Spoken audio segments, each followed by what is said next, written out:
של הכי טוב שמטריף אנשים.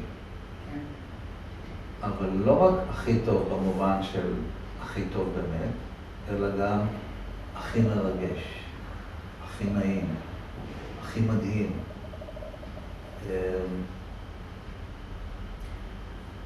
בחשבון הזה יוצא, אם אנחנו מסתכלים על יממה או על יום, שאולי היו לנו שם 4 שניות כאלה, של הכי. וכל השאר, זה לא שווה כלום. איך בן אדם יכול לקחת את החיים האלה שזורמים לו, שהוא לא מבין מאיפה הם באו ואיך זה עובד, ובפירוש לו את כל המטרה, בגלל איזה ריגוש או שניים שהוא מצא בתוכם, או יכולת לייצר ריגוש, הוא מבטל את כל השאר. אז לא רק פניות היא בעיה, הרעיון של פניות, שרק כשאני פנוי אני חופשי, אלא גם הרעיון של איזשהו שיא הוא בעייתי. למשל, אנחנו מאוד אוהבים דברים כמו להרגיש חזק, להרגיש מלא מרץ וחיוניות, שזה לא מצב תמידי. זה אחד מהמצבים שבני אדם עוברים דרכם, אבל יש גם את בלי מרץ לגמרי, שזה חלק מאותו תהליך. זה תהליך שמתחיל באיזושהי נקודה, והוא עולה לאיזשהו שיא, והוא יורד בחזרה, והוא עולה לפעמים יותר גבוה, לפעמים פחות גבוה. כשאתה אפילו לא יודע באיזה מחזוריות, פעם בכמה שעות, פעם בכמה שבועות, פעם בכמה שנים. אבל אנחנו החלטנו שרק בנקודה הזאת זה נחשב, ושאר כל הזמן הוא בזבוז. ואם החלטנו, אז זה מה שזה. אין יותר חזק מההחלטה הזאת שלנו, שהדבר ראוי או לא ראוי.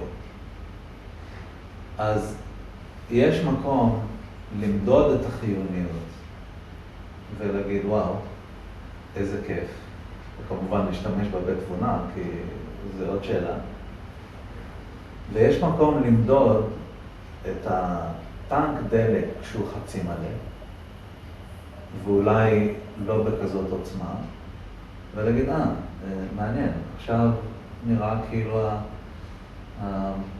העוצמה של ההשראה הקיימת בי או מחוצה לי ירדה ל5 מתוך 10. מעניין מה אני יכול לעשות עם זה, או מה מתאים לעשות עם זה. וגם לדעת שאם אני מרגיש ככה, יכול להיות שזה יגיד שהעוצמה הרגשית שלי תהיה אותו דבר, העוצמה המחשבתית, גם היא תהיה לא בשיא.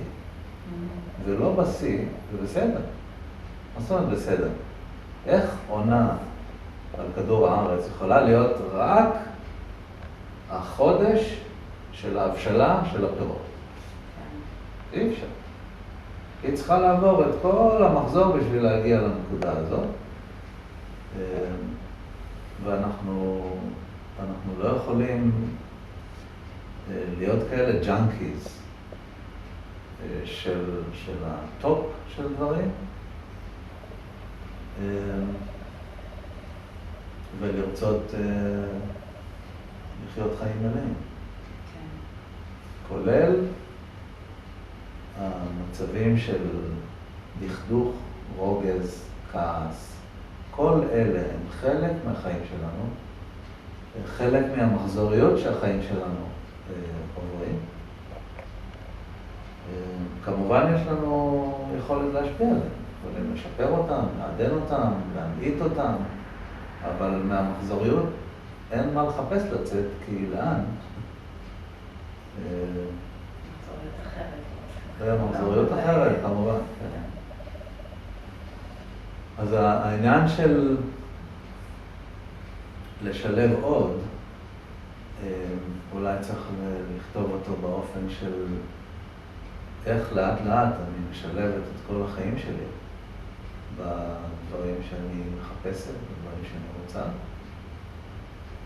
על ידי זה שאני לא שופטת אותם כפחותים או לא ראויים או לא גבוהים או לא עשירים או 1001 שפיטות. שאנחנו שופטים לא רק את הדברים האלה, שופטים את עצמנו, אנשים אחרים.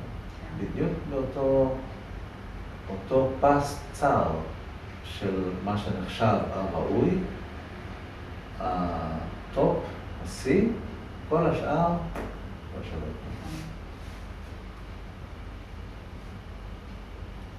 אז המרוץ הזה לשיפור, יש לו שורשים נכונים, אבל הוא צריך להבין שהוא מתבסס על כל השאר.